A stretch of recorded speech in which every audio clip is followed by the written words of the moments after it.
Hi there, it's me, Spencer Banks, Realtor and Property Agent, focusing on Langdon Hills, and today I've got my very first guest, the very talented Steve Hearn. Thank you so much for being here today, Steve. You're very welcome. Thank you, lovely to meet you. We're here at the very top of Eastgate Shopping Centre in the galleries, and Steve's got one of the cooler jobs, and he's a cartoonist. So just tell us about how long you've been doing that, Steve.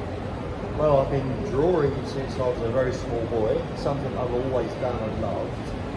And I was very fortunate when I went to secondary school here in Basildon at Woodward School. I had a very good art teacher called Mr. Ash, and he really inspired me. He was a fantastic teacher, and encouraged me and coached me to improve on my art skills, which I did. And that's really how I got started. So you mentioned you were in school, so that means are you a Basildon boy, born and bred? Born and bred, yes, since 1962, and work out the age.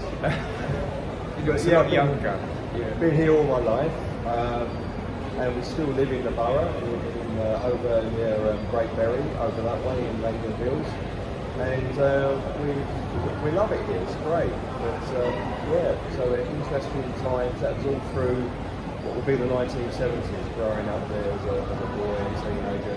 I bet you've seen some big changes in the town, bearing in mind this is what I call a mid-century town, a new town, so I bet you've seen a lot of things being built. Yes, we have, because originally our families, my wife and I, our families were from East London, which is the general story of most people in Basildon from back then. And they moved out from East London to the new town, where there were jobs and new housing, better quality housing. And that's where it all began for us. And so we're the products of our parents, obviously, that came out from East London. And the town is a great place. It's obviously times of difficulty at the moment, but up until, I would say, the 1990s, it's always been a fantastic place to live. It's had a mixture of the town centre itself and many areas around of the parks and wildlife and woods and places to go and visit, etc., etc. And the seaside is just down the road as well, so we've got pretty much everything we want. And the estuary, if you fancy like a nice river walk, if you wanted to get a bit of peace. But what I find Basildon has a certain reputation, but you don't have to go very far to be out in the countryside, no matter which direction you go to. I'm always walking around, I get the chance of walking around the nature reserve in Langdon Hills, but even if you just get on a bus or get in your car and you go up towards Billericay, there is so much open space. Yes. I would actually say that outside of the town centre, it's actually really rural. So you do get the best of both worlds here. Yeah, but the whole county of Essex is an interesting county with many, many beautiful places, and Basildon has that around it. What Tyler Country Park. Oh, I love What Tyler. I love the little houses. Yeah, that's a fantastic place. It's been very well developed, and you get into Pixie Creek there and see the boats and everything. So that's fascinating. So yeah, but so much has changed, but then again, over time things do change. So that's just progress for you. And I'm assuming you've heard about the regeneration that they're planning to do, where they're going to knock a lot of it down and completely rebuild the town centre, and I've heard. In it. Yes, heard about that. It's interesting. I'm not sure what will happen, how plans will go ahead, or given the official okay. We'll have to wait and see. Because that will put Basildon on the map. That will really give it the injection of life and cash that it needs. Because it's a great canvas. Like I say, it was thriving in the 90s, and now it just needs to be gentrified. I'm going to say, like a lot of places in East London have been, as you know, being from an East London. Yeah. I mean, Walthamstow is changed from what it was. Walthamstow Village is what they're calling it now. Yeah. Exactly. So there is an opportunity for Basildon to make a positive improvement. So that is what's important. Yes. And I know it's not everyone's cup of tea, but I really love all the brutalist architecture. I like that. It reminds me of the Barbican. Yeah. And Brook House, for anyone who knows the town, is the big block of flats in the middle of the town centre. Is listed, grade 2 listed. Yes. So I really like that building. We'll see what happens with that one. Yeah. But back to you though, Steve. I want to know more about you and your career. How long have you been doing cartooning and illustration as a career? Well, I started when I left school. I commenced in an art studio in Soho in London, Cool. Yeah. Small commercial art studio, which was fantastic, and that was within the advertising industry. That's where it began for me. And then I've bounced along over the years, and I've had various other jobs. And then I guess something like 22 years ago, I left my job at the time and went full-time with the cartooning and caricature work. And it's just snowballed, and it's been wonderful. It's been a real blessing. It's been fantastic. But I've done art all my life. When I was working in other jobs, and people commissioned me to do watercolours of their pet dogs or their houses, things like this. So I've done various bits of art, and sort of I know a few of the artists around locally as well. So I've stayed in contact with the art scene, so to speak. But what I do now in entertainment for weddings and parties keeps me very busy, but it takes me out and about all over the place. Oh, that must be nice. Yeah, it's very nice. This past Saturday I was at East Mersey Hall in Mersey Island. Yeah. The first time I've been there, wonderfully beautiful place, fantastic venue. So I had an opportunity to go and visit these places while I'm working. So It must be lovely. Get the best of both worlds. Go and see all these lovely places. Have a party. There's a gallery just down there, actually, isn't there, that supports local artists' work? No, I've had not a connection with the gallery, but I know a lot of people exhibit the gallery. I remember it starting from day one and everything. So it's fantastic to have that, to encourage people to see what they can do with their art. It's really nice to see something like that, and where there's a lot of sort of like high street brands, it's nice to see a little community base that supports people. Yes. I've got to ask you, Steve, have you ever drawn anyone famous? Lots of people. Can you tell us who?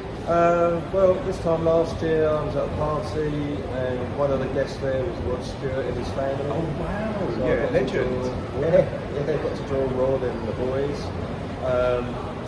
I've drawn various other TV people and film people, and I get to go to certain events and parties where they are part of. And I've met them as I've made a number of, I've been fortunate to be on a number of TV appearances or TV shows where they required a cartoonist to be there. So Can you tell us which ones? a few years ago now, it's a bit more in the past, but I was on with Mel and Sue and their coffee show. They had, I love Mel and Sue. yeah, that was not long after they left the Great British Bake Off. Yeah. And but they had me on there to draw Paul Hollywood, who I had an ITV1 for them. So I've done that. I've worked with Vicky Butler Henderson on ITV. She did a slight variation to a driving connection, a car connection. She did a reality show called Date My Daughter. And they had me there as one of the things on one of the episodes for drawing and stuff. A few others I can't remember their names, but it's been a few, and there's been a few where I've had to sign NDAs and stuff. You can't tell us those I ones can't then. tell certain things. The Queen. But No, I have met and worked for a member of the royal family. Oh, you have? Some years ago, but again, it's something I can't really talk about now. No, I understand that. We'll leave it to the imaginations. But I know just now you mentioned you did watercolour. Yes. So you've got like quite a big spectrum across, Yeah, like a lot of artists, sort of put my hand to, sketching, drawing, watercolour, painting, cartooning side, the fun side, caricature. There's a lot of, in the world of art, or when you're doing art, there's a lot of techniques and rules that apply across all the various elements of how to do art. So when you're learning that, as you go through that learning stage, you just realise that you can apply it to whatever you're doing. Yeah. Do you ever find that when you're drawing someone, especially maybe if it's like at a wedding and they've had a few drinks, they confuse you with a photographer, not a cartoonist, so they start to do their makeup and do their hair, and you can just say, it's alright, you don't need to bother because I can draw you how I want, do you know what I mean by that? They think that they need to be well presented, when you can add or take away features or make their hair or their nose or whatever look a certain way. It's happened in a sense, because I have a little board, which you'll see shortly, that I used to draw on. Yeah. And I wear a suit and a tie, so I like to be smart when I'm at a wedding or an event. Yeah. and people mistake me for someone from the council. I'm doing a survey or a questionnaire or something official, so that happens. But I don't normally get mistaken for a photographer, but it's all the fun though when we get started chatting to people and relaxing before they get drawn. Brilliant.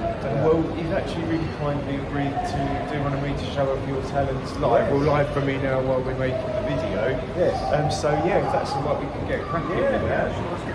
But in the meantime, so we're going to add this on to the video. But in the meantime, we'll see you in a minute. Thanks for joining.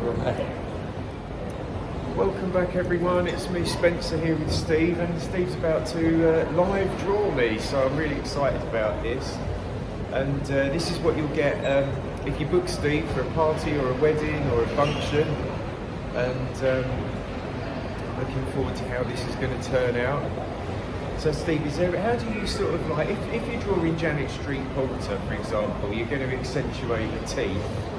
But if somebody hasn't really got any majorly distinguishing features, how do you go about, you know, like bringing them to life when it comes to doing a caricature of them? Well, it's a good question. As you mentioned, Janet Street Porter has a very defined element to her face with that's very diplomatic. Yeah. But it does vary, and anyone can be caricatured because there is what we call a set standard to the human face, what is a perfect face. I see. Each of us are just slightly off on certain things, eye width or the length of the nose or the shape of the jaw, things like this. So there's various things that define someone that makes them unique. And that's the one thing I've always found to be very interesting, is that we all have two eyes, a nose and a mouth. Yeah. Pretty much. And we all look so different. But we all do look so different. It's a very good point. So it's interesting, it's that case, you know. So you'd pick out something that was just a little bit off that the average person wouldn't see if they're just having a glancing look, and then you'd accentuate that feature. Yeah, well, as I sort of alluded to earlier, there are certain rules that you can do within caricature. One of the things I start with is I look for a triangle, which is the nose and the eyes. Oh, I see. That's a triangle, and people have wide, long, all various shapes of the triangle. So I'm trying to see how it works on someone's face. I noticed that I was watching TV recently, and I remember thinking that person's eyes are really close together, so I suppose that would be easy for you to do. Because, obviously I can't think now, but someone, probably on reality TV, which I watch a lot of, I'm ashamed to admit, but... No, it's okay. I've been on reality TV with ITV, a number of shows over the years, so... Oh no, I was talking more the Real Housewives. Oh, something right. I swore I would never watch, right. and now I'm addicted to after watching one episode, and it was like crack. So. Steve, just to ask, if people do want to book you, I'm going to put a link to the bottom of this video. But if people want to get in touch, what sort of parties and functions do you do? Well, pretty much anything from 21st birthday party. Oh yeah. 40th, 50th, 60th, 70th, 80th, any age range of adult parties. Yeah. Weddings are very popular. It's a great way to keep guests entertained. And memories as well. And memories, because they have something to take home as well. And it can be sometimes just a family barbecue, picnic in the garden. Sometimes people hire me in for that. It's a lovely treat. Anything really. Yeah. Oh wow. I love this. Well, thanks everyone for watching. No, I'm only joking. Of course I'm going to show it. Let's get a close-up of that. Absolutely love that. Like looking in a mirror. Oh, thanks, Steve. Well, if you want to book Steve, I'm going to put a link to his site below. Yes. And please give him a call. He's incredibly talented. As you can see, he's a celebrity cartoonist. And I just want to say thanks so much for today, Steve. It's been a pleasure. So much. Real pleasure. It's lovely to meet you. And I'll refer a lot of work your way when I get it. Super. Thank you so much. Here's that 20 quid.